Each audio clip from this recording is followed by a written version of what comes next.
When your generator or portable power station hits an overload error and cuts the power, it's not broken.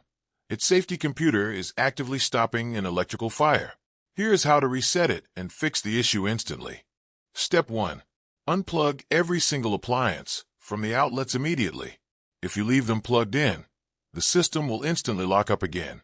Once cleared, locate the physical reset button or circuit breaker switch on the control panel and press it firmly until it clicks. Step 2. Check your appliance's starting watts. An item like a fridge might only use 800 running watts, but it requires a massive 2,200 watt surge just to turn on its compressor. If that starting surge exceeds your generator's peak limit, the system instantly trips. Step 3.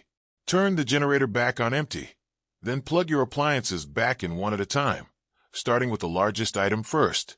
This allows the system to handle individual power spikes without crashing. Your search ends here.